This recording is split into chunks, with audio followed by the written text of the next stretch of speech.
I'm Adam. I'm Keith, and this is Unfiltered Founders, and we're almost out of beer. We are.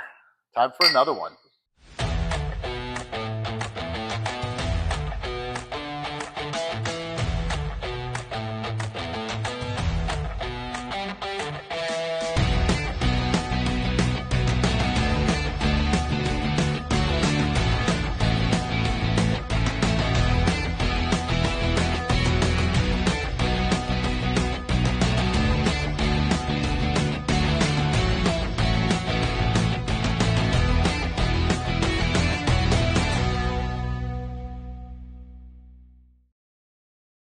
Welcome back to Unfiltered Founders. I'm Adam Lehrhaupt.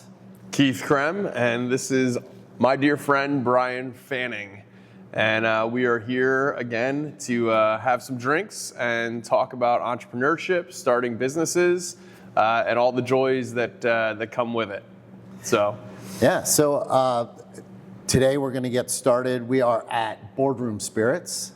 Shout out to Boardroom for letting us jump in here. Yes. Purveyors of fine canned cocktails. Cheers. Yep. They've got vodka, rum, all kinds of stuff. Hopefully we'll get Marat on to talk to him about his business. Yep. This is your first time here, right? That's correct. Yeah. All right. So how's your beverage? That is good. It's very good. I got the vodka soda with an orange citrus, and it's very tasty, very crisp. Yeah. Excellent. So let's jump into it. Now that we've talked about alcohol. Yes. Yeah, we got the important stuff out of the way. So you actually reached out. You and I are dear friends. I coached both your boys for a lot of years. So we've now known each other for at least 13, 14 years. Absolutely. And you're coming from a very different place than obviously where I come from. I'm a serial entrepreneur. I pretty much work for myself. You're coming from that corporate background. And one of the things that you and I have discussed is there's an entrepreneurship element that can exist within the corporate world.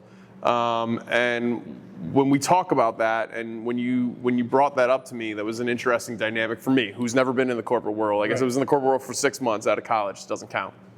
And I despised it, FYI. When you brought this idea, when you say that, and you say, hey, there's entrepreneurship that can exist within that corporate structure, what does that mean to you? Sure. Great question. Thank you guys for having me. I'm very excited to be part of this program and delve into this topic, right? Because when you talk about entrepreneurship and watching your series, and then obviously Keith, our friendship, our conversations over many years, many beers, right? Long walks on a beach. Absolutely. Walks on the beach. We'll get into that, I'm sure, at some point. Yeah. It's very different. And I'm going to be curious to see how you guys view it and look at it, being serial entrepreneurs. So the corporate world, right? I've spent my entire career to this point up in what you would say very traditional corporate, multinational, multi-billion-dollar organizations. And so that's what I know, and I know how to live and survive and work and thrive in those environments, but very, very different. And so, to answer your question, what I think about corporate entrepreneurship, or trendy called intrapreneurship lately and stuff like that, is I would say yes, it exists. Entrepreneurship can and does exist in the corporate world, but in a different way than you guys are probably thinking and looking at it. And I don't think you would enjoy corporate entrepreneurship, and not necessarily. So we'll dig into it a little bit further, right? So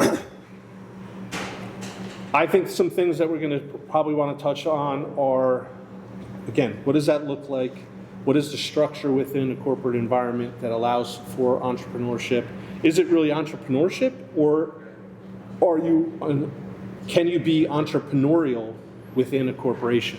It's a nuance, but I think it's a really important and interesting nuance. Well, and that's how I took it when you talked to me initially, was that right? Yes. That you can be entrepreneurial within the corporate structure. So let me pitch something here as an idea for entrepreneurship inside of a corporate structure.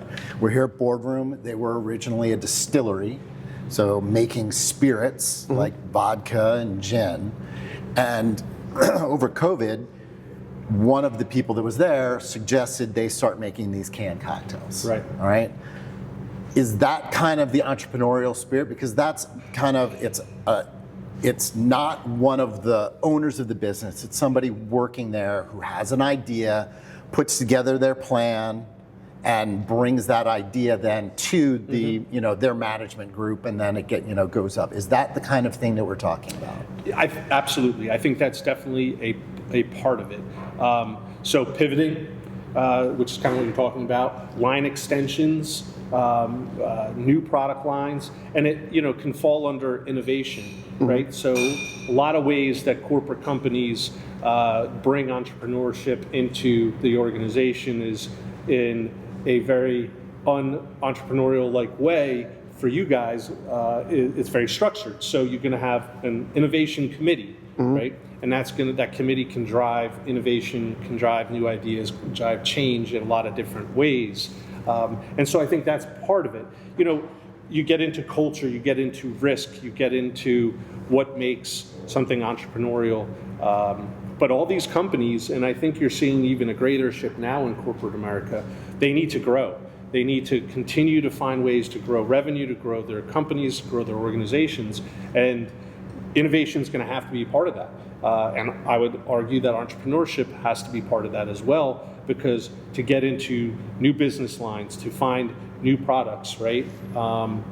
I'll highlight one or two, really high-level known success stories. It's Google. Google has their 20% rule, or it was founded on a 20% rule. They've moved away from it a little bit, but everybody was supposed to take 20% of their time, one day a week, where they focused on their own projects, their own innovation, their own ideas, and to drive all the things that we're talking about within the organization, and some great things came out of it. Another one is 3M, and this goes back into the 60s and 70s, I believe, and they had a 15% rule. Same concept, dedicate some time on your personal projects, on things you want to develop, and thank goodness they did, because that's how we have the Post-it. That was viewed as maybe a failure at the time, because it wasn't strong enough for industrial applications, and it wasn't until some years later that someone else in the organization, using their 15% rule, merged the two together to create, what we have as today, the Post-it. So, you have to. I don't think it's every corporation. I don't think that it's everybody in corporations. You have to have a certain mindset still. You have to be, again, entrepreneurial. But I think it can exist, and it does exist. Yeah, I mean, I think, the thing that stands out to me, right, is, and we talk about this with starting a business or moving your business forward, right, there's that initial leap, right, that you have to take. You have to take that leap and that risk, right, that exists there for any entrepreneur, any new business. And I think that's kind of what stands out to me and what you're talking about, right? Like, that innovation still requires the leap. It still requires you, who's kind of in that comfortable corporate element, right, to say, hey, I'm going to take a leap, I'm going to take a risk, I'm going to move something forward, and that mirrors exactly the types of leaps and risks that you would take even if you were starting a business on your own. I love that, right? And I'm sorry, did you have No. Actually, I want to step back just a second, because I want to kind of define. We've kind of set up what we think are skills that you need to be entrepreneurial, to start a business on your own. How would we define an intrapreneur, right? So somebody who wants to be entrepreneurial inside of their corporate job, or even inside of their job. Let's say you're working retail. Let's say you're working in the food industry. How would you tell somebody to start showing entrepreneurial spirit in those situations so they can hone those skills? I like that question. I'm gonna shift it a little bit because it make it more applicable to my background. So I've been in healthcare for quite some time, on the marketing side and product management, right?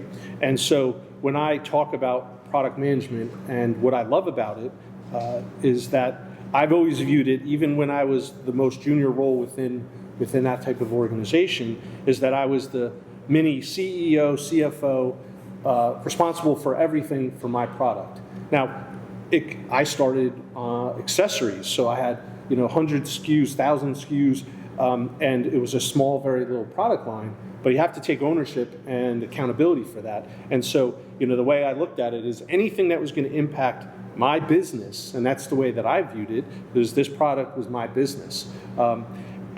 That I wanted to be aware of, I wanted to have influence over, and I wanted to make sure I was thinking about. And so, as I grew up in my career path and advanced, still having that mentality. To me, that is very entrepreneurial in the thought process. And, you have to have that kind of mentality within the corporate world.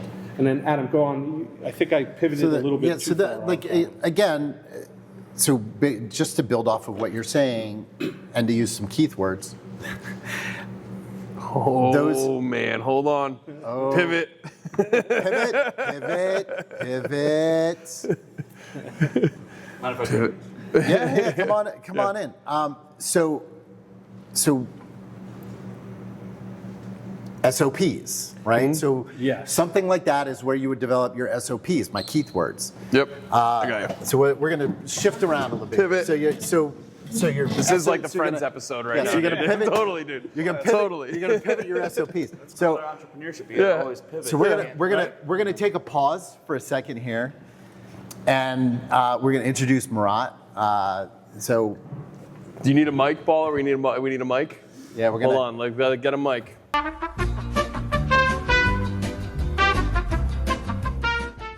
welcome back to Welcome Unfiltered back to Founders, Unfiltered Founders. where we're going to try a whole bunch of bourbon and whiskey Yes. with our good friend Keith. Do the introduction. So this is my dear friend Marat, and co-owner, I guess, right? Janitor, whatever it may be that day, of Boardroom Spirits.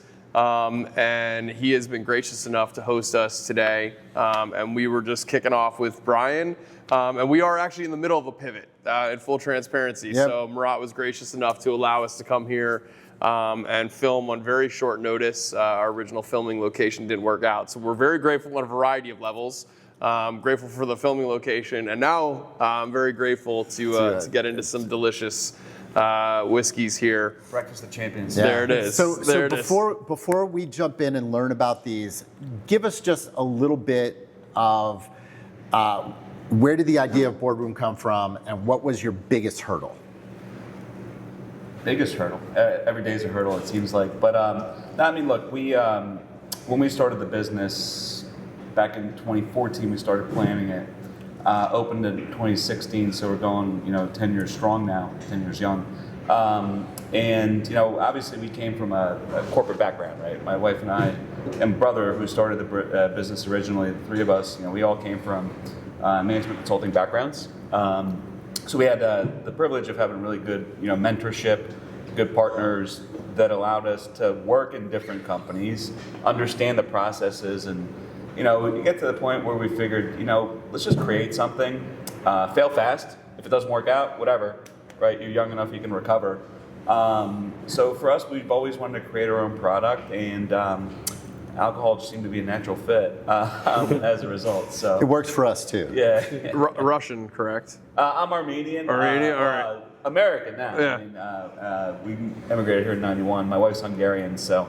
But that was the crux of it. Is we did a lot of recipe development, a lot of research, a lot of learning, built a strong business case, rolled out the financials.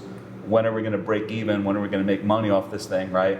And that's an important part for starting any business, because you can't just go laissez-faire into it. You have to treat it like a proper business, because as an owner, your responsibility is basically taking care of the livelihood of other individuals, right? So Yeah, so let's real quick on that though, right? To go back to your point, so let's counterpoint that, right? So he's very similar to my background, right? Which is, starting on your own, the whole deal, right? And then you hit earlier on when you manage a product very early on.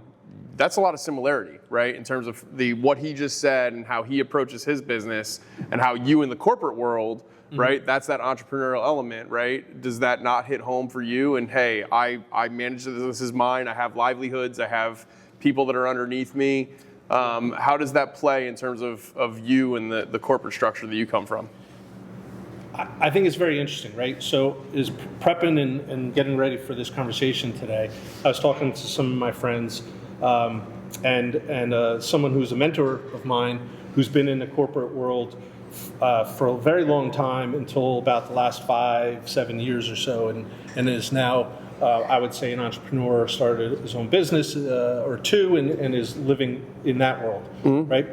And he made a very interesting comment. He goes, when I said, can you be an entrepreneur in corporate? And he goes, no. He goes, are you getting a paycheck every 2 weeks? I said, yes. Are you getting benefits and health care and everything else? Yes. So then, and the argument the implied argument is that's the risk factor, right? And I understand it, and I respect it, and I agree with it to an extent. The counterpoint that I think I can make is that, and if you're in the corporate world and you're trying to be an entrepreneur, there is still risk. It's a little bit different type of risk. It's not so much as the financial, but it's your reputational risk. It is your career path risk. It is risk within the organization. You can still fail spectacularly and have a big impact on your life and others' lives, right? That are going along. I think it's different but similar, and so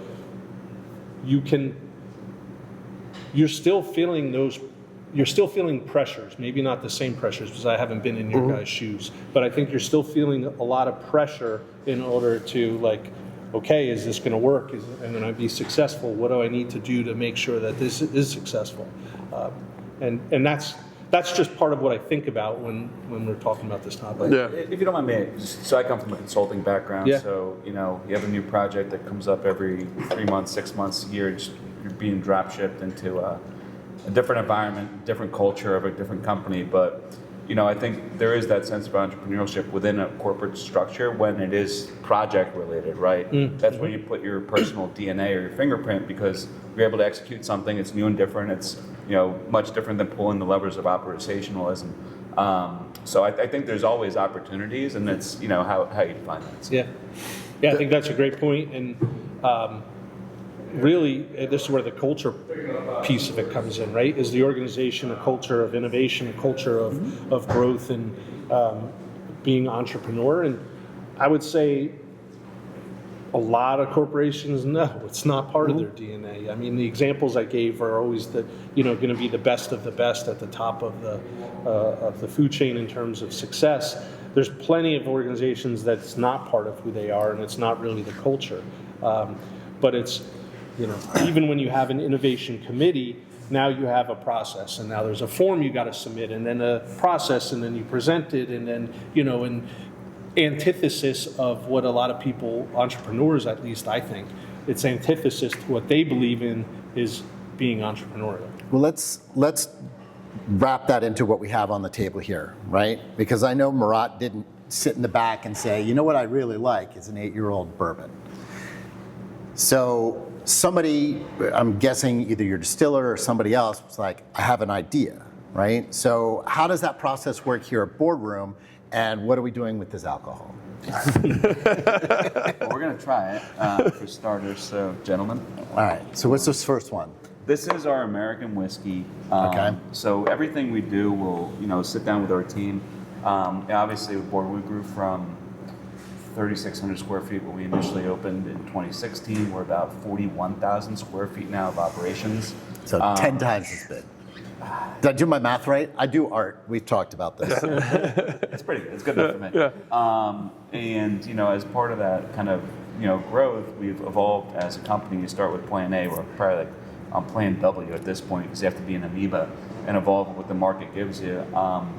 And we were originally going to start off as just a brandy distillery, and then we realized that's a stupid idea. We're going to be bankrupt, right? So vodka pays the bills, and we were spirits based. And obviously, with COVID, we took a strong pivot. We do a lot of ready to serve drinks, canned beverages, ready to drinks, but also we created a whole separate line of recipe development, contract manufacturing. So we have about 100 plus different clients, 500 different labels that have been approved and growing. So it's kind of adding these things, that hub and spoke model where, the core of our business was always Boardroom, but then it's like, when our sales go off the cliff in January, okay, how are you gonna make sure that you minimize that, that depletion, and that's, recipe development, contract manufacturing, co-packing, helping brands be kind of like incubator and innovation center for them, and also providing last mile delivery logistics, which is completely outside of the realm of what you do. So you have to kind of evolve. But this product and the two that you guys will try. So this is our American whiskey. Technically a single malt, but we got to call it American whiskey. It's basically Irish whiskey meets bourbon. Light-bodied, full flavor, 40% alcohol, finished in a cognac barrel.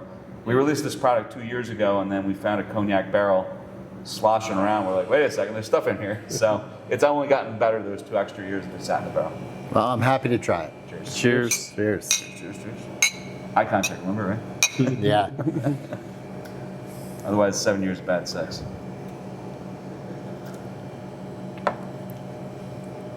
That's good. That's delicious. It's real good. So you just rattled off, which I love, by the way, because it's the entrepreneur brain where you're just running, right, and constantly innovating, constantly finding ways to make things happen. And what I kind of want to do here is I want to play the two sides of the aisle, right? We have the corporate side over here, and then the straight small business, not so small business anymore, by the way. We're a little guy. Yeah, I mean, I've watched you grow in the last 3 years that we've known each other. So when you hear that story, right, I mean, it relates back to some of the things that you were talking about. And I guess it may actually be a question for you, right? You talked about the fact that, yes, you can innovate, but there's a lot of layers that exist in the corporate world, right? So when you're thinking about innovating, or you have somebody that comes within your organization to innovate, are you just a light switch? Like, I know I can be a little bit of a light switch. Like, I'm like, oh, yep, we're going to try it. And you said fail fast, and if it doesn't work, then okay, right? And so I guess, I'll go with you. How does fail fast apply? Does that even exist in the corporate world? Ooh. Yeah, so I will do my best to, I guess, represent corporate entrepreneurship, but I believe in it to an extent. I believe that it can exist, but it is a struggle, and it is not easy. I just think that there's elements in it. I think I would make the argument that it can exist to certain degrees versus it not existing at all within the corporate world. But by no means do I think it's the same. I just think it's a very interesting conversation. Fail fast? No, I don't think the bigger the corporation, nothing happens fast, right? And that's the biggest challenge, I think, when you get into this topic, is that the layers, the things you have to get through, and the people that have to sign off to make the investment, whatever that is. I mean, it's not just money; it's time, it's resources, it's everything. So nothing happens fast, and then that pivot when something goes wrong doesn't happen. So it becomes, you kind of have to get it right out of the gate for it to. Well, within the project, and I think Marat's going to add a lot of value to this conversation because he's lived in both worlds. The individual project can have fail fast and iterations and versions and stuff like that, but there are more toxic corporations where the politics play a piece of it too, right? And who's the head that's ultimately going to be on the chopping block that for this project, this idea, this innovation, or just in the corporate world, a new regime comes in and guess what they're going to do? When their times are tough economically, R&D is one of the first things that gets cut in a corporation. When there's a new regime change, that's when they clear the decks and these projects, pet projects from previous administrations, go, because that's the time that they have a short window in the corporate world to write off everything that they can that they don't want to have ownership of and clean the decks. So sometimes it could just be bad timing. That's interesting, and I want to get your perspective on this. But for me as an entrepreneur, I actually have the opposite reaction. So when times get tough, right, I'm always looking for something new. I'm looking to inject something new. I'm looking to come up with something new. I'm looking for a new way to generate revenue. I'm actually looking to innovate in those moments, not to take innovation and put it down, right, but to take innovation and lift it up. And right, I think your canning business and the beverage formulation and all that, I mean, that's coming out of COVID, very tough time for the industry, and good time in some ways, but very tough time for the industry, right? I mean, is that your reaction? Like when you find that things are, getting a little tight, do you tend to go into innovation mode, or you tend to... Did you just call COVID a good time? For spirits, actually, it wasn't bad in some ways. Well, we also There was a long line out here of people pulling up to pick up we vodka. also did a lot of sanitizer at those times. Yeah. Obviously, There's the, well, right. the community, but also, not gouging your consumers or anything on those lines. So, yeah, I mean, look, tough times. What's the old saying? It's like good times create like strong men create great times create like it's that cycle. But that reaction, right? Like corporate reaction is no more innovation, settle in, hunker down, right? That's not my reaction actually when we have tough times. I tend to actually chase it a little bit more, get a little hungrier. It allows you to, obviously, there's so many. This could be a 35-hour long conversation. So many dynamics, right? We're a private company, public companies. You got to satisfy this, stakeholders, shareholders, things of that nature. So that presents a different top line. But yeah, if there's opportunity, that's actually nice being nimble enough to, as long as we have the resources for it, obviously, without, overextending our business or, our staff or anything on those lines to be able to take advantage of something that presents itself. So yeah, I mean, it's like you put the throttle down when you see the opportunity and go and hope it works out. If it doesn't, then, well, I got myself to blame, right? Yeah. But just going back to your thing, I just want to point out, it's like I've been on so many projects where, and you'll probably see that where, when the corporate world is all about protecting kind of your reputation, what you've done, your resume and all that stuff, people eventually hate their Peter principle, right? They peter out eventually, and it's, do you realize you're at a point of incompetence, or, do you power through that? So I just always found that interesting, and with the multiple different companies I've worked with, that you will eventually peter out. Hopefully I haven't yet. Maybe I don't know. No, I know you well enough to say no. It hasn't happened. It hasn't happened. But you've seen that before, right? I'm assuming. Oh, absolutely. And it's all now job protection versus that entrepreneurship element of how do I help the business and all around us versus I got to do job security because I got a mortgage to pay, whatever. So. Yes, you become more risk adverse, right? And the environment allows for that. And then, there's always the people you're like, how is that person in that role? And I think that being a true entrepreneur, the market takes care of that more because you will fail. It's harder to be I would think, a true entrepreneur and get above your ceiling, right? Yeah. Because eventually you're going to fail out. Whereas in the corporate world, you can get recycled or moved or shuffled or something a little bit differently. Run out of cash once in this industry. That's how it works. Yeah, it's true. You guys want to try the bourbon? Yeah, absolutely. Yeah. So 8 years in the works. This is our 2017 bourbon, locally produced. I finished that other one. I don't know everybody else. I mean, Keith managed to get yeah. You really get like the barrel flavor. So I had this 2 years ago when you released it, and you didn't have that sweetness as much on the finish. It was almost a little more oaky. For anybody who cares. It was well articulated. Yeah, it was. It was But good. it gives it more I body. do a little drinking on the side. So this is our bourbon. It's 46% alcohol, a little more horsepower than the 40%. Locally grown, Upper Bucks County, Pennsylvania corn with rye. It's really nice to be able to sell inventory that has been making you no money after 8 years. So we're excited to get it released once we get through this shutdown and actually have the labels approved, because that's been holding up, new product releases and things of that nature. So. And for those who aren't familiar, again, new entrepreneurs is our audience. The TTB is notoriously slow. You laugh about it nowadays. What do you think of it? I didn't try yet. You got to do a cheers round. Everybody's cheers. Go far, near. Yeah. The 46% alcohol, just nice and clean, everyday bourbon.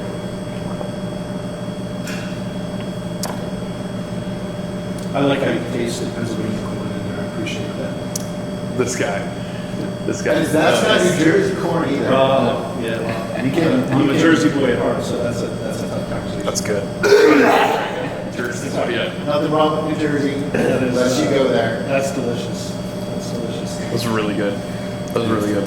You know what it reminds me of? 8 years of patience. Hudson Baby, which is really, really good corn whiskey. It's got that same kind of flavor to it. This might be my favorite of your whiskeys that I've had so far.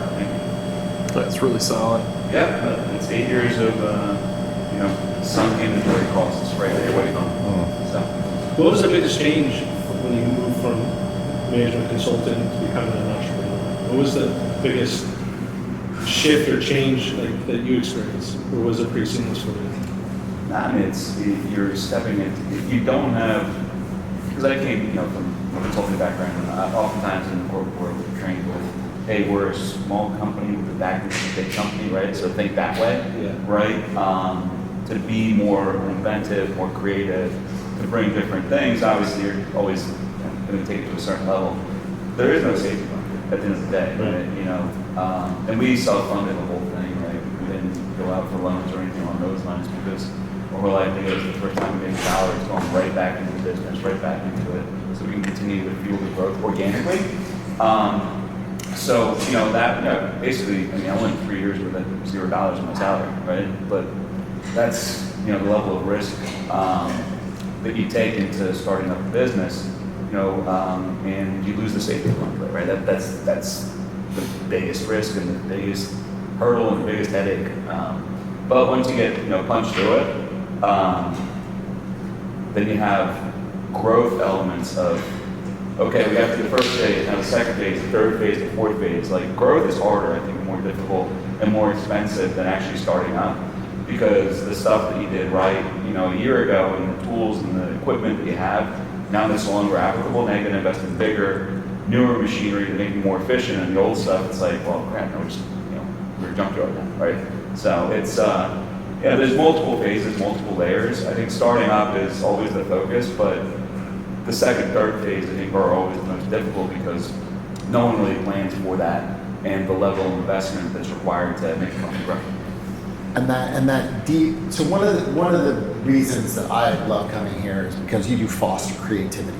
And Sometimes sometimes too much, but in talking about what Brian was talking about before, where a corporation tends to be very risk averse, and the first thing they do when you need to tighten things in is shut down creativity. After having seen the level of creativity you foster in your employees, and then even how you kind of take those birds and push them out of the nest to go and be creative with things that you don't want to do, but you support them in trying. What are the things that you do to help foster creativity while still keeping those purse strings that you just talked about? If someone has a good idea or they see the market trends, or our team will always, if they're at a store, they see something, they'll shoot a text let's try it out. We have a lab, right? We obviously work with a lot of different clients, so that always keeps the brain going. But for us, and our sales team is always incentivized to say, hey, if you see something, a trend in the market, maybe another player is no longer there, there opens up an opportunity, let's see where we can strike. So it's, as long as the opportunity makes sense, we'll definitely pursue it. And obviously we're small and nimble enough to be able to do that, which obviously it's different from tech versus alcohol versus CPG versus services, right? So we have the the ability to strike quickly, and if it doesn't work out, it doesn't work out. It is what it is. So, you and I obviously know each other on a personal level very well, right? You're considering a pivot, Yes. right? As much as we've been talking about corporate, right? We're considering a pivot here and moving more into the entrepreneurship and the small business element. Alcohol helps. Alcohol. You don't have to get into alcohol, but it definitely helps. fosters the entrepreneurial spirit. When you're hearing all of this, and we're having this, and we're kind of brainstorming around the differences between corporate and small business and all of that. I mean, what are your biggest concerns with that pivot? What are the biggest concerns with you making, that different kind of leap, right? Hearing what Marat's saying and what those differences are between where, he and I sit versus where you sit in the corporate world. What are you going to do? Great question. I still want to know what I'm going to do when I grow up. I love that line, and I use it quite often. So I'm going to answer that in a circular way, right? So I started my career. Sounds very corporate. Circle back. Well, I could drop all the corporate speak in. We'll play that game at some point. We'll take that offline. I started in finance and then moved into marketing, and then most recently, the last 5 years, I was more on the operational side. So I've done different things, and I've moved different product lines, industries, and stuff like that. All usually for the last 20 years under the healthcare umbrella. And so, I feel that I've pivoted and I change. If you're not changing and growing, you're dying, like all the cliches, right? I'm at an interesting point. I'm looking at, potentially finding a small business that, they keep talking about all these boomers that are retiring and need people to take over the businesses. I'm having a harder time finding the right business and the right size. I know they exist out there, but having those conversations. That led into a conversation around franchising. So I've been talking to a couple franchise brokers, and I'm going to be have meetings in the next week or two, setting up and looking at those. And then, still applying in the corporate world, and I have an interview next week that's more traditionally corporate. And then last is I've been doing a consulting project for a startup, a late-stage medical device startup, which has been really, really interesting, and I think that they have a great potential. So, to answer your question, I think what I struggle with is the comfort of leaving the world that I've lived in for 20-something years and that I know really well, and I know how to navigate, and I know how to be successful in that world. I've been in, like I said, multinational, $7 billion companies, and I've been in a $200 million company and a $30 million company. So, I am very comfortable in that world. And then it's, do I have the innate skill set that I associate with true entrepreneurs like yourself, what I'm hearing from you, what I know about you, and I think I have some of them, but maybe not all of them, and that's that little bit of fear.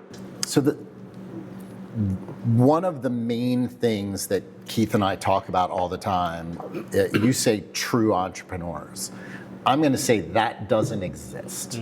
All right, Marat's path to business creation, different than Keith's path, different than my path. I would not say that I'm a true entrepreneur. I'm just somebody who says yes to everything. That's that's how I do things. You say, I want to try this, and I say, yes, let's try it, right? Like, that's how I got into the alcohol industry. Yeah. Somebody was like, you want to do this? I was like, yes. Because I say yes to things. Right. Regardless, we'll figure it out. Figure the fuck out. Yeah. That's what bonds me and Keith together, is that FitFo idea. I'm going to say yes. If you're excited about something, when Marat's excited about something, I'm like, let's figure it out, right? And those are the people that you surround yourself with. That again, when you're on that precipice and you're saying, I'm comfortable in this place, and I'm looking over that precipice, and down there's people on a beach that look like they're having fun, but that's a long jump. You know what you do? You surround yourself with FitFo people, and you jump off the cliff. Yeah. And they're going to figure out how to make that landing softer for you. Right. And it's going to be about how much effort you put in, and the people that you surround yourself with, and those things have a lot more to decide where you're going to end up than the outside forces that are working against you. Well, and I think in anything, and for me listening to this discussion and all the things we're working through, I mean, there are so many similarities. Like, you do have the skill set, you do have everything, right? You've actually been down that journey, and I like you saying that there is, it's not a one-size-fit-all entrepreneur that's out there, right? We all come in different backgrounds and the whole deal. I mean, so you, Drexel, correct? Yes. And what was your initial background right out of Drexel? I was going to go for architectural engineering, and the dean said that it's a very hard curriculum. You're going to have to work weekends. And by the way, you probably don't make a lot of money coming out of college. So I'm like, cool, I'm going to IT. So I went there because my brother was actually at Drexel as well beforehand. Him and I, obviously my wife started the business. So Go Dragons, right? exactly, Dragons undefeated in football since 1977.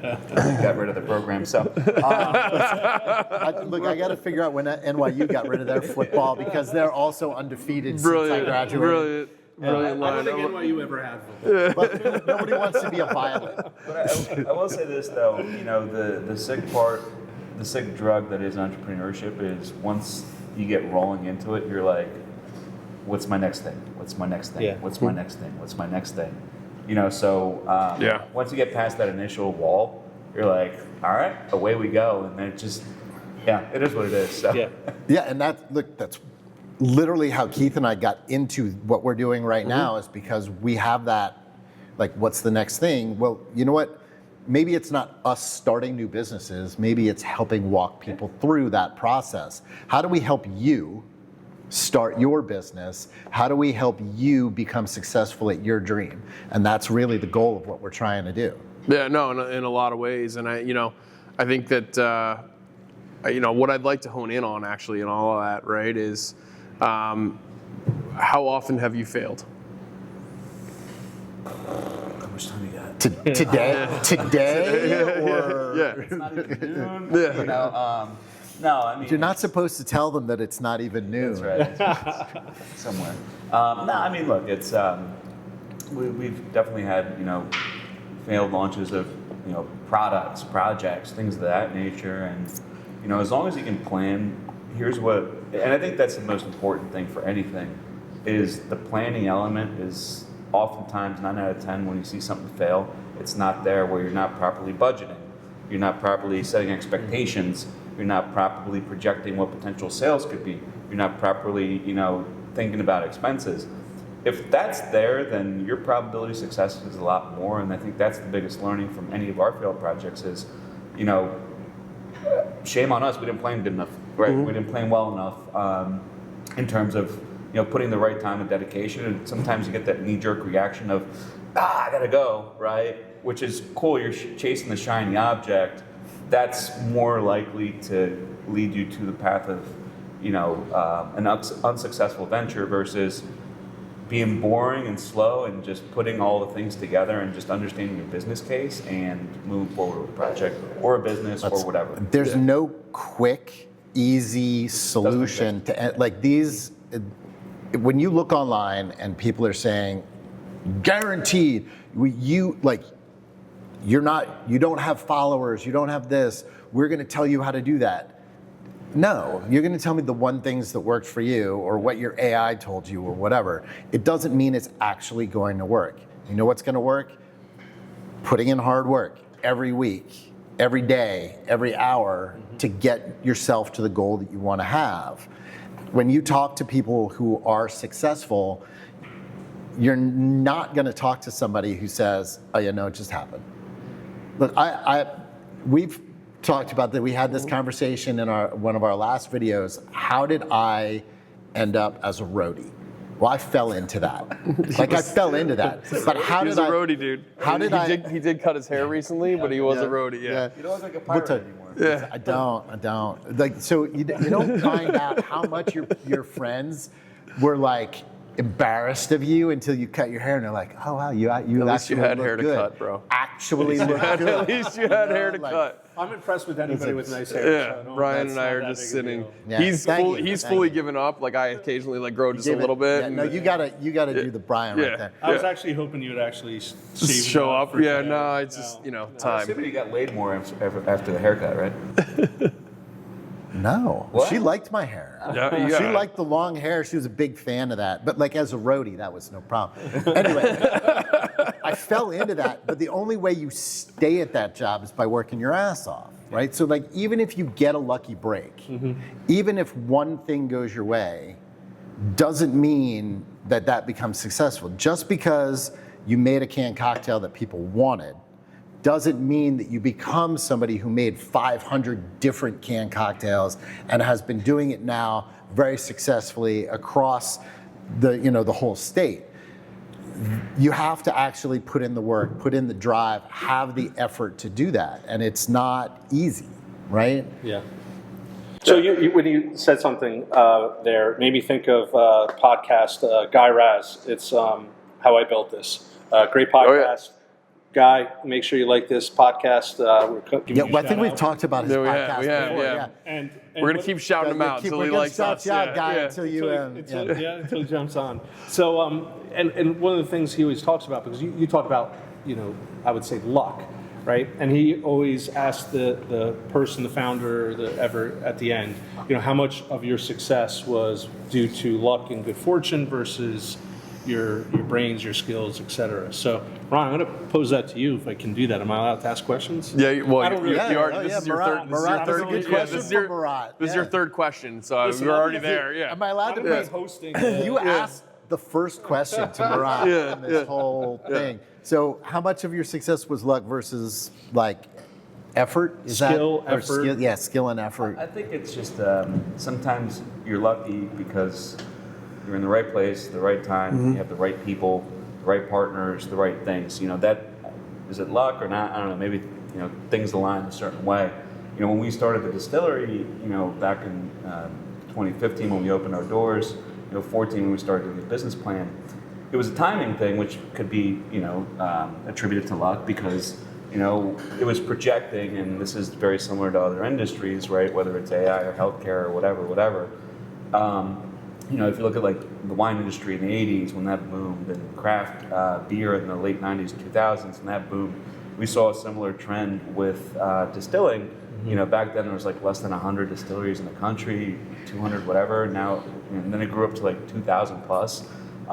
So we were just fortunate, to partner with the right folks that helped us build the foundations for the distillery, and then grew from there.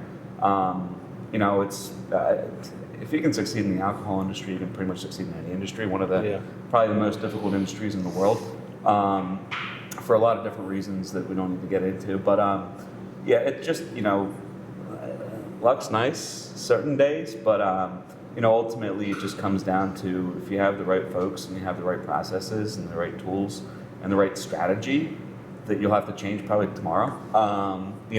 That can be attributed to luck, but just more of it's just planning and executing. Yeah. So. Yeah, I mean, so for me, I think when I look at luck, I don't phrase it as luck. I phrase it as opportunity, and then just having the internal ability, to Adam's point, to say yes, and to grab it and to reach. And I look at Kremers, and I look at how we got into institutional food service and how are we producing all the meals? I mean, it was a retirement community that their kitchen was shut down for a week and they needed food service, and we were flexible enough to be able to look at that and say, oh, we can pivot from pharmaceutical lunches and weddings to there's this entire element of food service and there's this entire opportunity over here. Like, I'm gonna go chase that. I'm gonna go look into that. I'm gonna go and I'm going to pivot my business, and I'm willing to pivot my business. And that doesn't mean that we, in day one, just flipped a switch and all of a sudden we weren't doing pharmaceuticals, lunches, and we weren't doing weddings.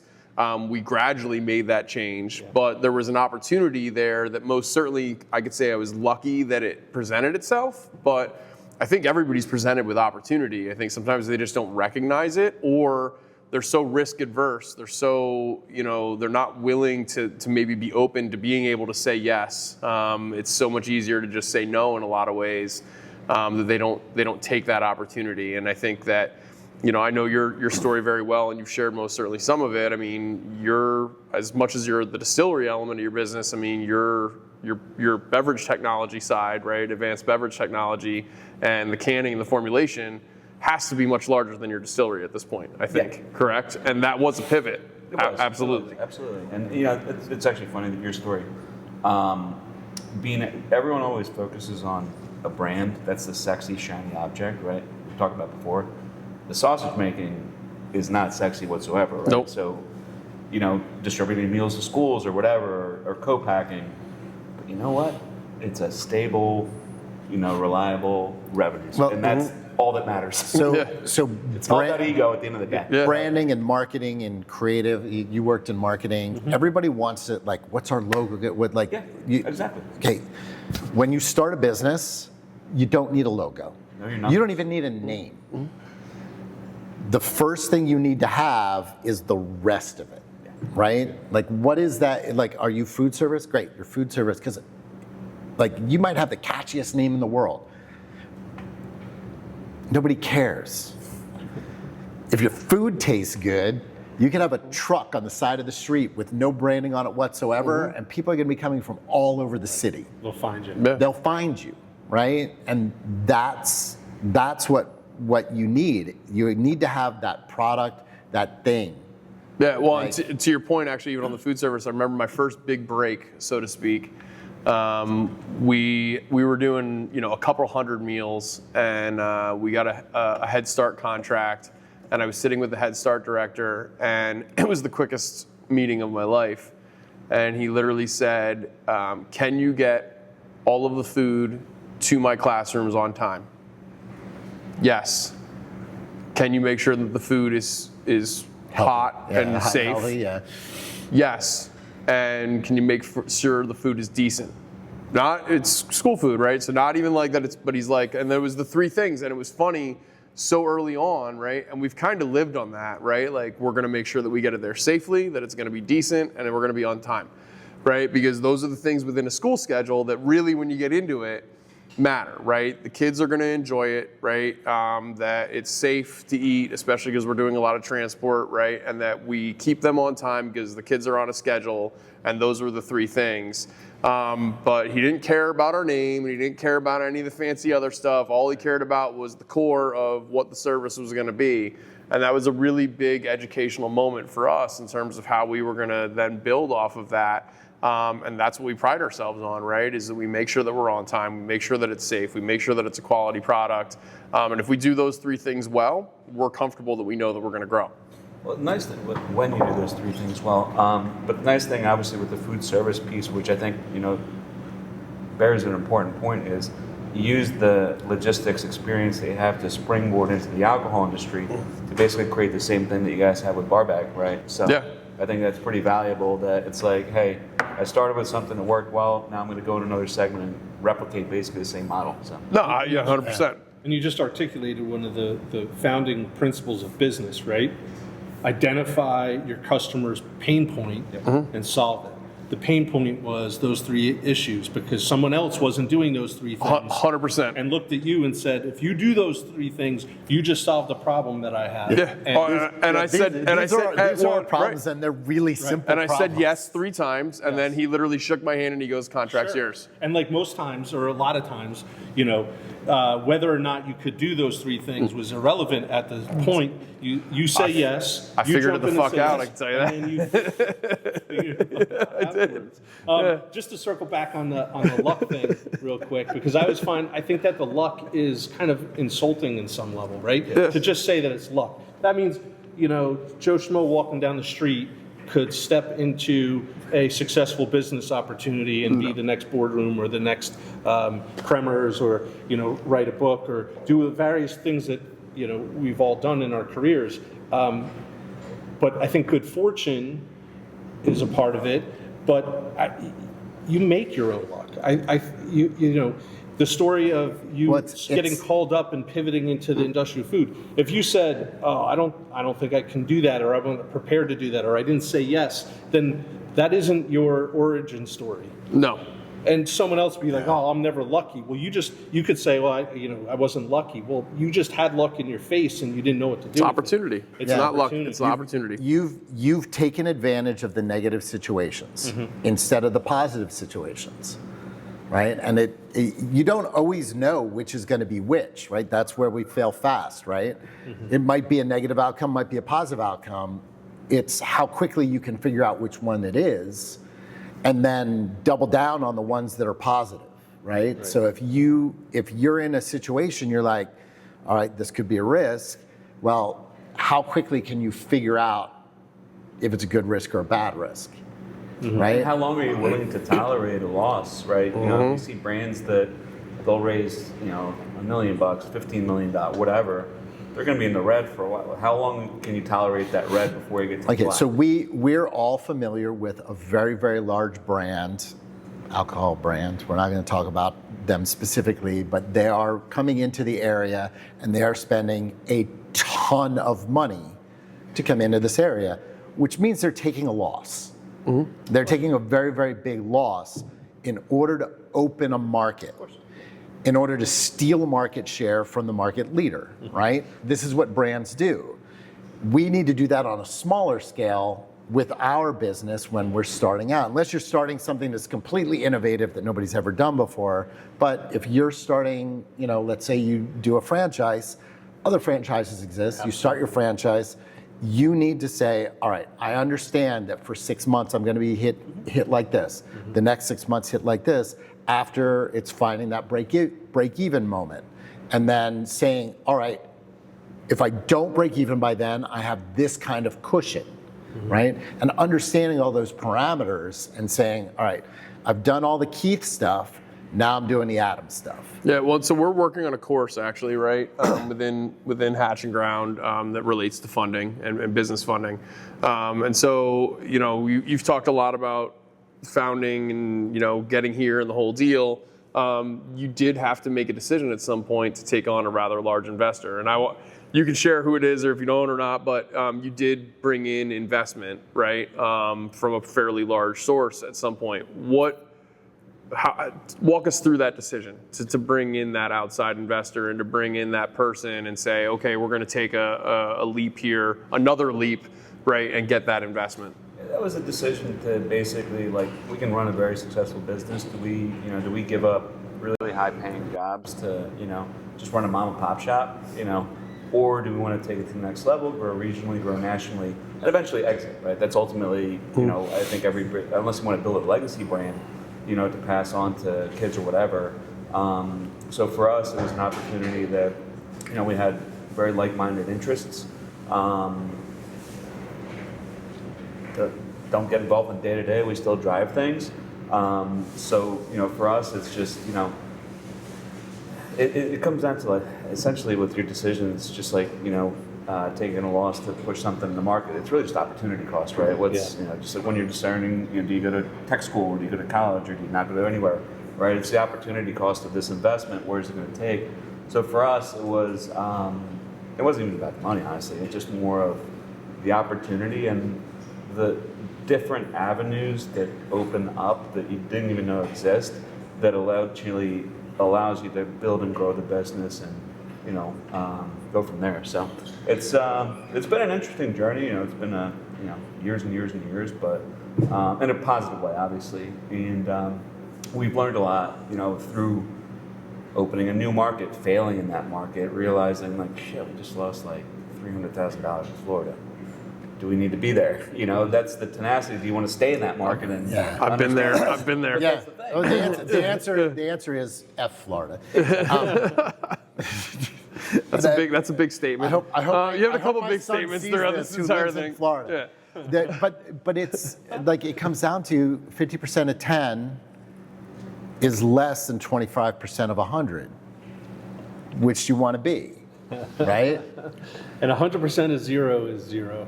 Yeah. And I'm referencing a sales leader that I worked with many years ago who's since passed, Greg Piatek, God rest his soul. And when I was in a financial analysis role, and when we'd argue, as a salesperson, he'd say, that's fine, but 100% of zero is zero versus giving away a discount in order to gain some business, and it's always stuck with me. And you have to balance all those decision points, all those data points out. Yeah.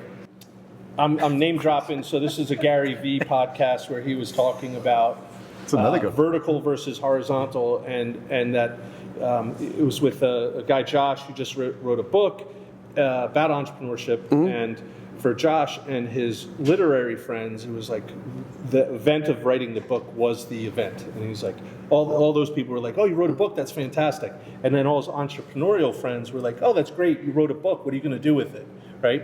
And talking about that the book would be a stepping stone to build off something. So I'd love to hear you guys kind of talk about more of that mindset, that vertical, right? Like, I know things that you've done that you're always thinking about the next thing, and Marat, you alluded to that earlier on. And from what I know about you and your business, I think you've started here and you build, and it's that vertical. It's like, how is this going to build on what I'm doing, and then what's the next thing that I'm going to need to do or want to do that's above it? So, the question is maybe just for you guys to kind of maybe talk about that mindset, because I think that's. Do you want me to answer this first? You go first. I can take this. So I recently started a podcast. Wait, this is your first show? No, separate from this. Okay. For my career, off the cuff. Yeah. for my career, this is video. Like, this isn't a podcast. This is I thought you were going to talk like about your YouTube OnlyFans videos. site, for a second. That is separate, and as a children's author, we're not allowed to talk about it. So in August, I started a podcast talking to authors and illustrators of children's literature, librarians, educators about how we can better use picture books in the classroom. Very different audience. Very, very different audience. So I started this podcast. The goal of that podcast is not to sell books. I don't make money selling books. I mean, I do, but that's not my career. I go to school visits and talk to children, right? Like, that's my primary income, comes from doing school visits. More to the point, I love doing it. It is one of the most creative things that I do. It's talking to my audience, finding out what they like, what they don't like. And that's not just the kids, it is the kids, but we're talking about age groups that are read to, right? So I write primarily picture books. They're not reading the picture books themselves. Maybe the third, fourth, fifth graders are, but like kindergarten, first, second grade, they're being read to. So who's reading them? Parents, teachers, librarians are reading those books. If I can create something that speaks to them, then they're going to invite me in to talk to them and their kids. So it's another layer. I write a book, then I'm doing this thing. The end goal is up here. Yep. Right? There's a bunch of other things I need to do to get me to that point where a librarian or somebody on the PTO or somebody in administration is saying, yes, we want Adam to come to our school, because there are hundreds of other great creators out there that could come into their school. What makes me different? What makes me the person they want to spend their money on? It's those layers of different things, right? And you build, sometimes you do something counterintuitive to get to your end goal. And your end goal is, again, all of that is to sell the next book. Because I can't do school visits unless I'm selling that book. So I'm selling that book by doing school visits because I'm showing I have an audience. So it becomes a circle, corporate circle. We're back in the circle again. Back in the circle. Right? So it's all self-serving, but it's layering and building one thing onto another to get me to that next book, which then puts me back here again and lets me build off of that to the next book. I mean, I think when you asked the question, I think for me, the first word that just popped in my head was leverage. So I'm constantly looking at how I can leverage what I have into the next opportunity, which is very much what Adam is saying. But, Marat brought up, I have the logistics experience and I'm running vehicles for institutional food service. And okay, now I have some, alcohol beverage experience. And if I take those two things, and I see a gap or a void or an opportunity, how can I leverage those experiences into building something else, right? Which then goes into Barback. Immediately then it's like, well, how can I leverage my network? And so who was one of the first people that I called when I was starting Barback? It was Marat. And it was saying, okay, well, I know a lot about your business and we've worked together. And I didn't actually come to you for anything other than just advice. Just organically. Yeah, and then all of a sudden it was, well, if you're working on that, by the way, I'm working on this project and I'm going to handle this project over here. But if you're willing to handle the project in the rest of the state, it's only going to strengthen what the opportunity was for him, right? And we can work together. But I think leverage is constantly how I address that, right? In terms of that vertical element, I'm constantly looking at how can I leverage what I have to do more, and that's probably the number one thing that I am in terms of where do I look at that next opportunity. It's not necessarily looking at a completely different opportunity always. There's kind of always some connection back in some way, shape, or form to something that I already have or some experience that I have, which when we look, and we've talked a lot about risk and what makes an entrepreneur comfortable with risk, I'm not going in it blind ever. There's always something that connects back to my background or something that I have or something that I'm working on that makes me feel comfortable in saying, all right, I can do that because I'm going to leverage this. And it's not monetary ever, by the way. I mean, sometimes it is, and money definitely matters, but it is an experiential element or an asset element where I have vans, I have vehicles, I have a warehouse, I can do this. Right. Or people or knowledge or whatever it is. I think that those things allow me to be more comfortable with risk than just the monetary element. The money matters, but it's looking at what I have and leveraging it appropriately. Yeah, I think when you look at that XY, vertical of depth and breadth of services, I believe was the old corporate term that we used to use, right? It's, I think, one of the most underrepresented, because like a vertical exists, obviously, with business. You try to, you have something, then you try to go as wide as you can with it, or a product, right? You have something for the sessionable, you have something for the person of night. You create this lifestyle vertical. I think one of the most underrepresented piece of it is partnerships, right? That's really important in building out that horizontal element of it, because the fact that we can start up our own logistics operation essentially, or just partner together, work together, right? As long as the numbers work for everybody, okay, cool. We're not experts in certain things. We don't know, like we put a partner that does the canning services because, by the way, can we save a few bucks here or there by buying our own line and learning it? We're not the canning experts. They've been doing this for years, right? So those strategic partnerships in the right markets in the right places are one of those most important pieces of growing a business, because you can either, one, figure it out yourself, or like when I was working at Deloitte, they were launching the digital element, right? Back when the app was he's dating himself. Just saying. But the idea is, all right, you do this cultural change of how the studios work, right? Where they design apps, or because they're used to this waterfall model, or Scrum was becoming the new thing, right?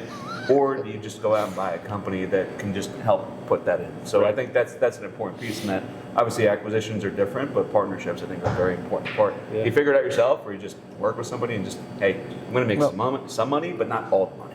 Yeah, when I looked at that, I've had in my head for the last 30 seconds because I didn't want to forget it, but greed's a motherfucker. Yep. Greed will fuck shit up. It really will. So it will absolutely fuck shit up. I have a story for you on that, but before I go into that, can you do it in the form of a children's book? Picture book. Can we do a picture book on greed is a motherfucker? Once upon a midnight greedy.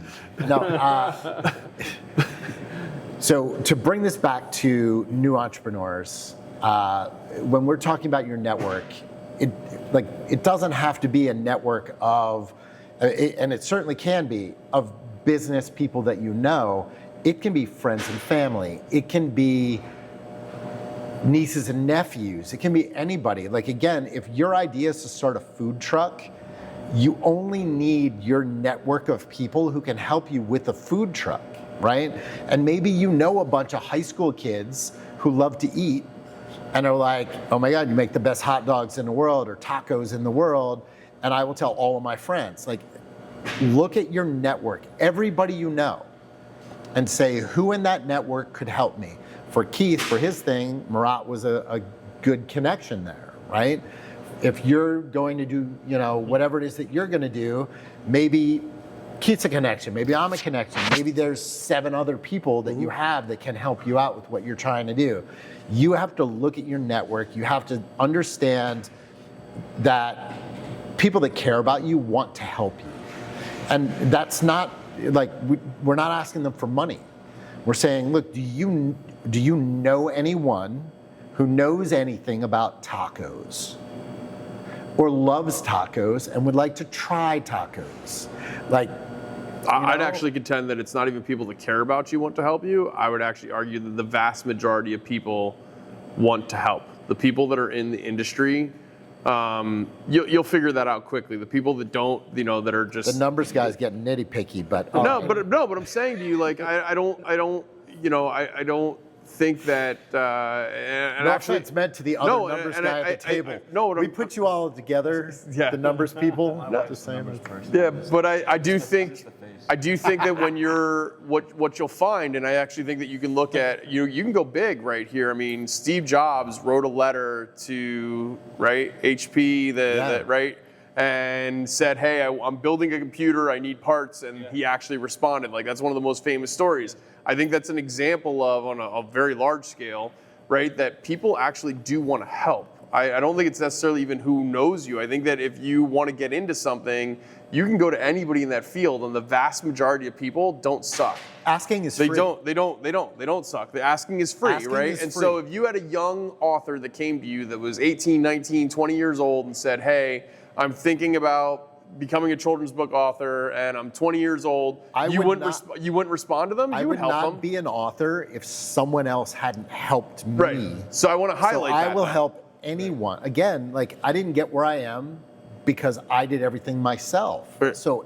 anyone, like, again, if you want to be an author, you have ideas, reach out to me. I'm happy to talk to Loves you. the camera. He does. He Talk does to the love camera. it. He does love Talk talking to the camera. This So- is the audience. Yeah. We're talking to the audience. I- They don't know what they're doing. These people have no But you're idea. going through this right now as you're Oh, considering your options.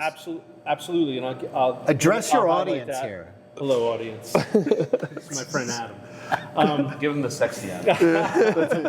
They're just called eyes for me. I don't know. They're but I don't know, with constantly- those constantly eyebrows, sexy. those are pretty good eyes. that's just because I don't have any hair, so you focus in on the eyebrows more. This is true. It's the first hair you run into. You're like, oh yeah, there you go.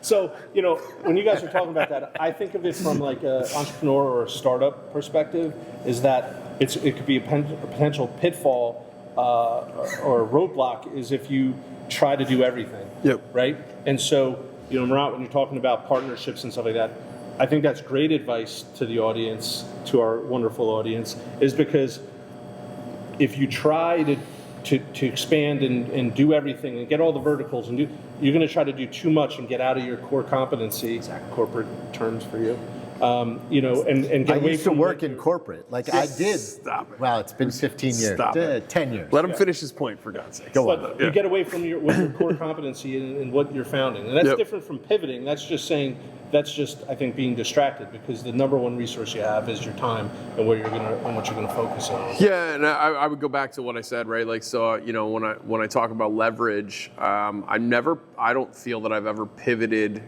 completely to just something that Yes, right. there's always a connection back for me, like that, and I own an ice rink, and I have a food service company, and I have a logistics company, and I go through all those different projects, and people are like, oh my God, how are you balancing all of that? There is this kind of weird spider web of how they all are connected in terms of the experiences that I have that make them be, comfortable for me, and that I'm able to do it. And ironically, and if you look at who I have working for me and who I have and the people that I work with, they are all kind of connected. Like, even the food service company is connected to the ice rink, which is connected back to bar back, and I'm leveraging multiple resources in all of those areas, and that's minimizing the risk in terms of those pivots or those new projects that I take, for sure. Absolutely. For sure. I would like to highlight and call out the fact that you mentioned you have a food logistics company. Technically, I think Angela is the CEO of the food logistics company these days. So She is- she might so it's- object to that a little so bit. Marat- That'd be Marat- Angela's She's friend. not. She's not here to wife? object to I it. mean, Marat and I would both probably defer to our wives in a lot of ways, truthfully. But yes, she is. I mean, select your partner well. That's another piece of advice. I mean, that business case took you what, like 9 months to develop? I mean, we went back and forth. Just came with an idea. to be clear, I think it was another woman who helped Keith with that. Yes, Melissa deserves a shout out. So Melissa, big and shout out to Melissa. Melissa and Angela did all the work. Keith is just the pretty face. so- No, believe it, Yeah. my wife's a numbers person. She Yeah. wants to like sit down and do the business cases. She likes nerding out on the analytics and just all which is not nerding out. It's important shit that Yeah. you need to do. Oh, it's nerding out. Because I don't do math. I don't know if I've said this enough times. Math, not math. Yeah. Well, but there's also different personality types, and I think that's where like the ownership group makes sense. You know, like you have your pioneers, your visionaries. You have your drivers. You have your operator. Like whatever the 4 quadrants Right. are. I Yeah. forget what they are, but with our business group here, we literally have 3 different personalities. Where I'm good in this section, my brother's good in this section, my wife's really good in this section, and that's our swim lanes. Know your strengths. Yeah. Right? Exactly. So 100%. interesting concept in personnel development, Yeah. right? There's one school of thought where you're working with your team and you're like going to do an annual review and you sit down and say, what are your strengths, what are your weaknesses? Yeah. Okay. Some people Development areas. let's focus on your development areas, right, and how you're going to improve those. I think there's another school of thought which have been shifting more towards over the last couple of years is understand your strengths and your development areas. And okay, well, why would we waste time and energy trying to build up your development areas that you're only 40% at to get to 50, 60, maybe 70? Why not take your strengths where you're in 80, 90% and just magnify that and like put in the effort and like put that on steroids? And I've kind of shifted. It's like, yes, you want to be as balanced as you can, and you want to improve in areeth maybe that you're not as strong, but like, let's not spend all our time and energy on that. Find Let's the build. puzzle piece that goes like. Keith and I had a friend who thought we hated each other. Do you remember this? Mm-hmm. He thought we hated each other because, again, I told him not Keith's to tell me that. strength. Yeah, unfortunately, it's not. Is this like a love triangle thing? Yeah, unfortunately, it's They've not never you. met before. Well, actually, no, that's true. They We- did we meet. met- we met There is one a time. story which I can't tell. We met, But yeah, we they met did meet. one They time did at a concert on the beach. One time at the beach. And there was no pictures, so it didn't happen. We just pause. We're gonna- Yeah. So we had a friend. Actually, Can we somebody, tag fish? Can we tag fish? somebody who went to high school with you, is a couple years older than you, who thought we hated each other because Keith, the way that Keith thinks about things is very, very different than the way I think about things. What he didn't understand is that rational thought from Keith's side and rational thought from my side ends up in the same place. Like if you understand things and you come at it mathematically or creatively, you'll still end up in the same area. So a lot of the decisions, a lot of the things where people thought we would be on different sides of the table, we agree because things that make sense just make sense, Yeah. right? Like doing stupid things doesn't make sense. Like if they're apparently dumb, then it's going to make sense to me, a creative person, and to the person doing the numbers. Even if I'm like, oh, we could have 700 monsters. Like, but why? Yeah. Right? Like, what's the creative purpose behind that? Like, again, so he thought we hated each other, and we got into a meeting. It was like a board meeting, I think, and Keith and I were the 2 people who were agreeing on everything. And after the board meeting, he was surprised that we would agree, and I'm like, why? No, and I think that balance is important. And I mean, to your point on Barback, so it's been 10 months. And I have, I mean, and I reference this, but, Melissa is my partner at Barback, and she is fantastic. She's unbelievable. But we play very different roles, and you and I play very different roles. And at Kremers, my wife does drive the ship, and we play very different roles there. And I think What do you even do? I just this, dude. I drink whiskey and hang out and talk about business. I've known him for what we say, 12, 14 years. I've been trying to figure that out. For Yeah, you know, I mean, it's. I got an answer. Like when the refs aren't good in the ice, he yells at them and gets kicked out of the game. Are pure you gonna get involved in this NBA scandal? Are you? No, I'm not. No, there's You're no betting on basketball? X-ray poker tables I know in we're here. sitting, but Keith's not doing anything related to basketball. No. Rigging hockey games. Name- Yeah, I'm rigging hockey games. Name all rigging, the 5'9" bald white NBA players. Yeah, I'm rigging U11 hockey games and making sure that you know the gambling, big betting on big that. betting on Big that. betting on that. Big betting on that. No, I mean I think that balance. I think that balance is. Like There it is, the there it is. betting scandal on elementary hockey. I don't know who I'm going to sell it to, but I will write Yeah. I will buy. I'll buy like Yeah. one copy. First guy in line. Signed. Yeah, he would like it signed by the author. Like, just to be clear, I will trade books for alcohol. I'm Done. Yeah, I mean it's. I do think that. I do think that in each spot, I don't know if I play the same role in each business. I don't know about You that. don't. You can't. I can't. I think that it depends. You wouldn't either. Like think it again, depends who in each of your businesses, in each of your empires, you have a different role. You might make some of the same decisions, but you have a different role in each of the aspects of this business, and it's kind of the same thing. Like, if you ask me, I would say Keith spends most of his time running the hockey rink. That's Right? Because there are other people who can run those other businesses, and when they need his input, they can get his input, right? Like when I need his input for things that we're doing, or like for a bunch of things like organizational stuff, Keith takes over on the organizational stuff for what we do. Not because I can't do it, but because I don't like to do it. Yep. So he's like, yeah, no, I'm good on that. Like that's the part I'll do. So it's finding those little things that where it's something you like to do and you're good at. Those things, that's a sweet spot, right? And then you have a little bandwidth either way.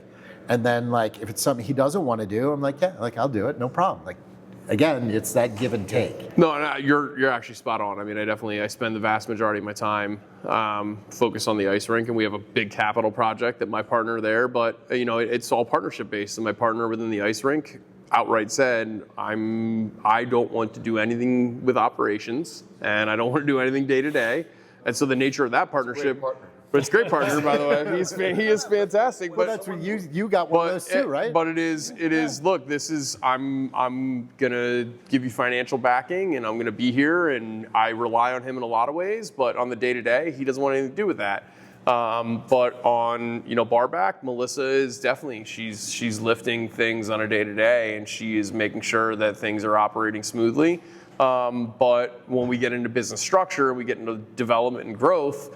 Those are my strengths, and I'm most certainly more heavily involved in that. And in terms of the food service company, my wife is absolutely running the day-to-day in terms of that. And there's a time and place for me to get involved in that, right? And it is very much understanding who your partner is, what the strengths and weaknesses are, and being able to own what my own weaknesses are. I don't try to, it's taken time for me to not. There's a lot of years that I spent saying I could do everything, and it took a lot of time for me to learn that I just simply couldn't do that, shouldn't do it. That there was somebody else better suited to do it, and I do. I have great partners, whether it be you or Melissa or my wife, or Eric, in Steel Ice. I mean, we're doing some great things. Those partners might not be part of your organization. Maybe it's partnering with an accounting firm or a marketing company or somebody else to take on the things that you can't do, don't like to do, aren't good at. Yep. To us, it's as long as the folks they have a good business, they might be. The alcohol industry is kind of weird because you'll have people that are very established, that know their stuff, that know their numbers. Then you'll have the dreamers. I'm a retired school teacher. I've always had a dream of launching this, are you familiar with the industry? No, but like my friends like it. It's like, please don't get involved. We'll still take your money, but please don't get involved. But those are the scenarios that we run into, and for us, we'll coach people through the process, which I think is different than most companies, of being a consultant into here. By the way, here's what you're getting into, versus you submit like a recipe request into a blank box and then you get samples back. Well, your goal is to have repeat business. You don't want one-offs, right? And that teacher who's like, I would love to have had math plus vodka, Just don't do it. and like you will say like, okay, that's not a really great idea. Also, how you like, build where are you partnership. going to sell it? Like, like if you want 1 barrel of vodka, I can make you a barrel of vodka, and we can bottle it, and we can put your own label on it, and you can sell it to your, what is it, like 100 and some bottles you can get, or like whatever, like you give them to your friends for holidays, right? Like we can do that, which also is another great holiday gift, like just, As long as you're buying. that's free. Yeah. But I throw out ideas for free here. That's the whole idea of partnership, and that's how we select our clients. It's not being yes men, and sometimes you have to fire your clients, honestly. Like, that's the reality of it. Sure. It's just more of, here's what you're getting into, here's the numbers. It's your business. You figure it out. But we're going to be the ones that are transparent along the way of not misleading our clients, because that's not the reputation we build as a co-backer or anything like that. So. Yeah, and then tell them when it's not a good relationship, tell them, look, we have to sever ties, right? And like as a business, you need to be confident enough to be like, I can't go down this hill with you, right? You're not doing the things to promote what you're doing. It's going to affect my business, right? I don't. Yeah. So, ironically, you brought up educating. I actually call it educating your customer. You said fire your customer, but I prefer the term educating your customer. It sounds a little softer. When you're firing somebody. Yeah, you're firing, yeah. But yeah, I mean, so It's non-confrontative, Keith, over here. yeah. That's exactly what I'm known for, is being non-confrontational. It's like when someone steals from you, they're not stealing, they're just finessing you. Yeah, You wanna be a little bit softer. exactly. Finessing your money out of your bank Negative account. equity financing. Yeah. So I actually want to revert back to a corporate question, right? If we talk about educating your customer, right? Give me the corporate version of educating your customer, right? Because you don't get to just fire your customer in the corporate world. So how do you handle that, right? If you're somebody watching this and you're sitting in a corporate job and you have your lane that you're living in and your product maybe that you're managing and all of those things, how do you finesse that? You can't just fire your customer. You can't just maybe educate them politely the way that Marat and I are used to doing it. Sure. So how do you handle that? I mean, I don't even know if this is even the corporate. I think it's across all industries, all situations, right? It's how, first off, it's the 80-20 rule. The 20% is the squeaky wheel, and those clients and those customers are making a lot of noise and taking a lot of resources from the organization, whether it's a corporate, you guys, whatever it is, right?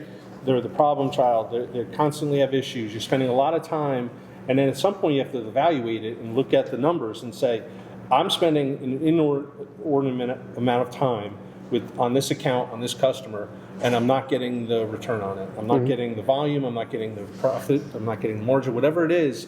And then, I would say an easy way in corporate to handle that is through pricing. You're just not going to get the best pricing. I'm going to have to get something out of this relationship if it's going to continue at this, and I'm going to keep pricing it, which you're generally at some point you're just saying you're going to want to walk away because it's not going to make sense. And it's addition by subtraction, right? Like you have to cull some of those lower profitability accounts that are causing problems for you. So, I mean, in terms of the entrepreneurship within the corporate world, right? I mean, do you have flexibility to do that? You do. Again, I think it's slower.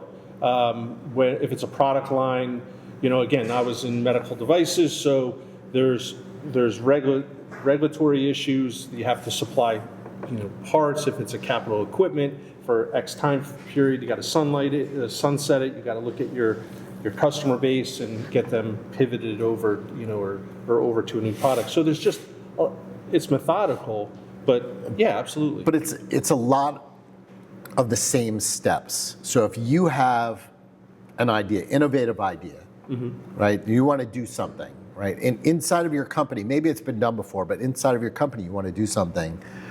It's a lot of the same steps you would take if you were doing that on your own.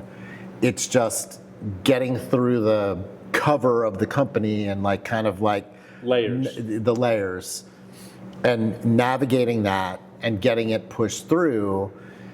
But you have to develop that same entrepreneurial spirit. You have to say, look, even though I work in a corporate environment, I can still try to make something cool happen if I believe that cool thing's gonna fly. Not that cool things don't happen in corporate environments, but it's not. I think I have a good example. Not been my experience. Adam, I think you gave me a good practical example of that, and tying in the whole conversation about how you could be either entrepreneurial or entrepreneurship within a corporation. So you're a product manager, you have a product line, you have all these different products within it.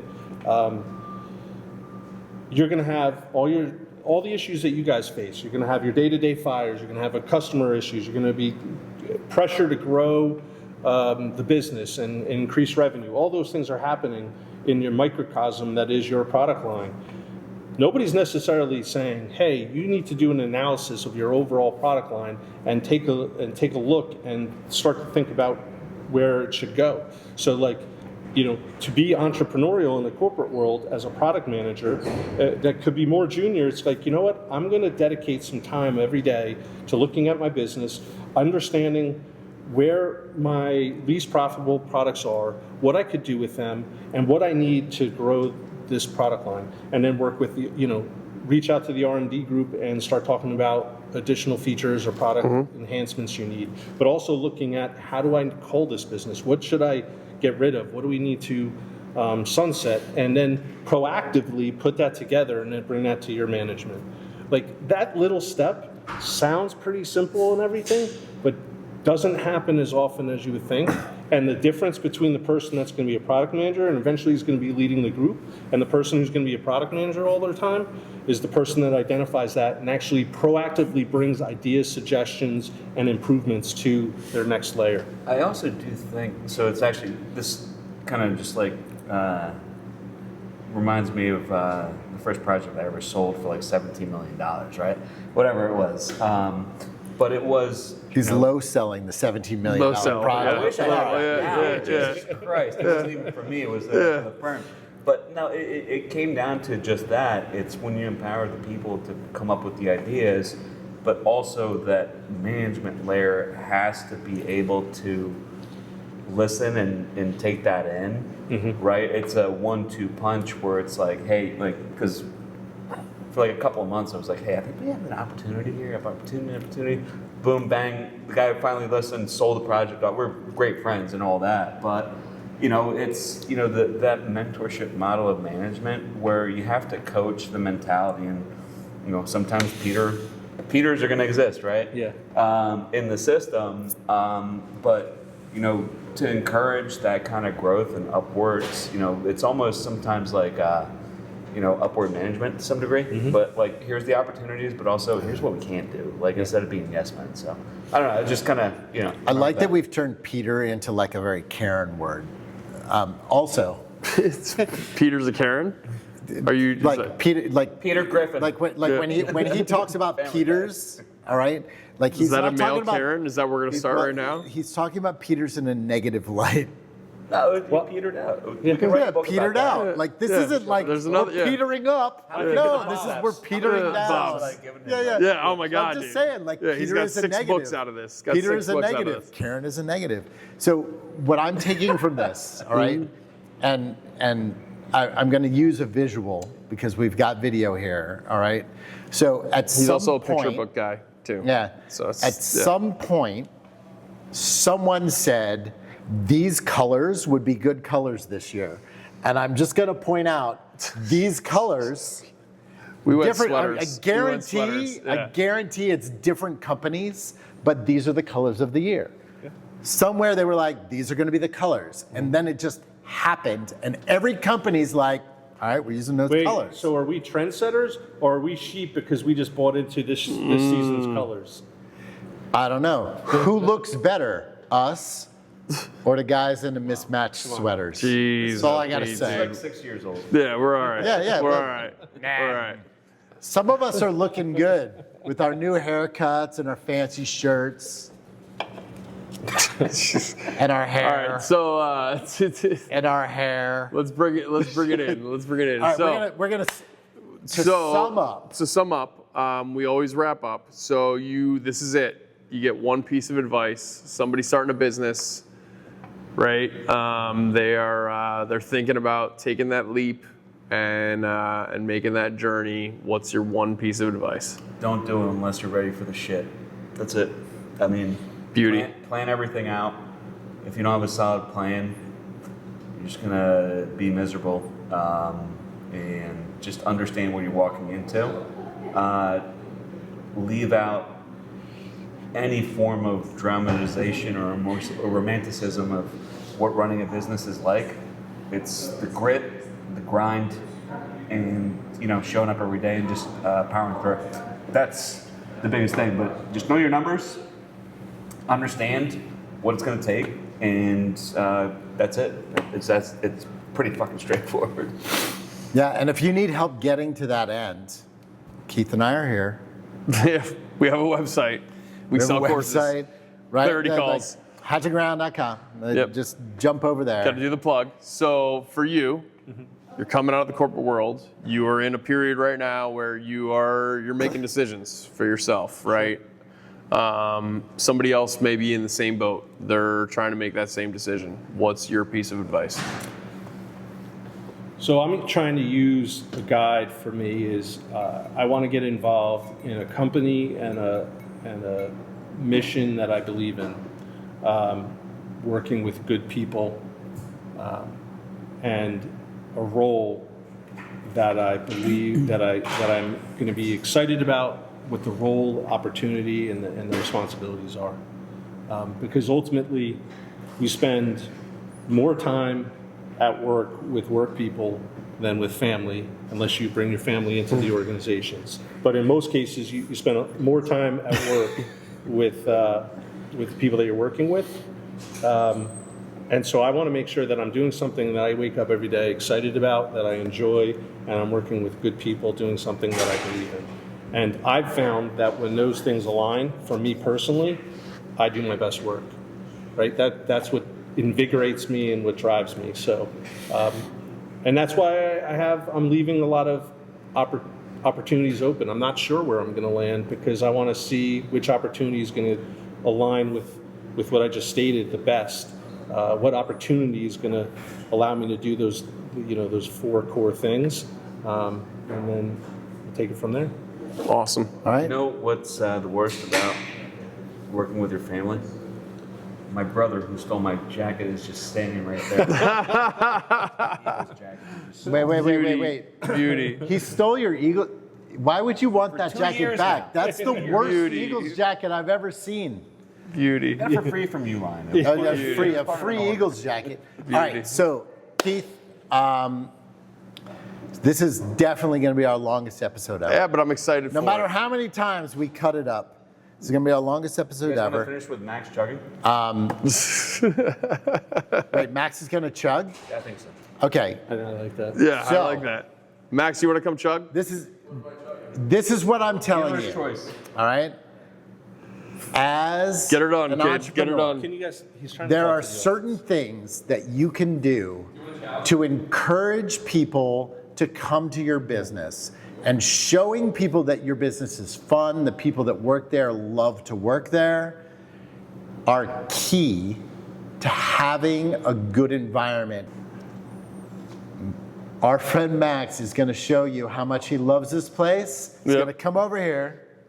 you challenging me? Max, No one's challenging. I'll check. No, Max doesn't have to do it himself. No. He doesn't have to do it himself. Max, introduce yourself to the people. I'm Max. How are you? Do I have to drink it out? Oh, this is vodka. I'm not allowed to drink vodka, Max. That's okay. It's because I'm Russian. So am I. Yeah? Hey, Kazakhstani. You good? Kazakhstani. Oh, sorry, I can't say that anymore. I'm Ukrainian and Hungarian. I am USSRian. There we go. They used to be called Russians, but we can't call them Russians anymore because it's more like it got smaller. Now I'm the good kind of Russian. Like, if people want to, Can we have our chug, please? Can we have our chug? Can we have our chug? All right, well, Go ahead. American. Have at it. eye contact, boys. Wait, Yep. Max. Eye contact. Cheers to you. На здоровье. На здоровье. Max is gonna crush him. Wow, No, he's doing okay. Oh my God, dude. Brutal. Brutal. Unfiltered Founders, everybody. Like, comment, share. Thank you. Thank you, boys. You made me laugh brother. in the middle of drinking. We're gonna be unfiltered founders, so Yes. fucking get used to it.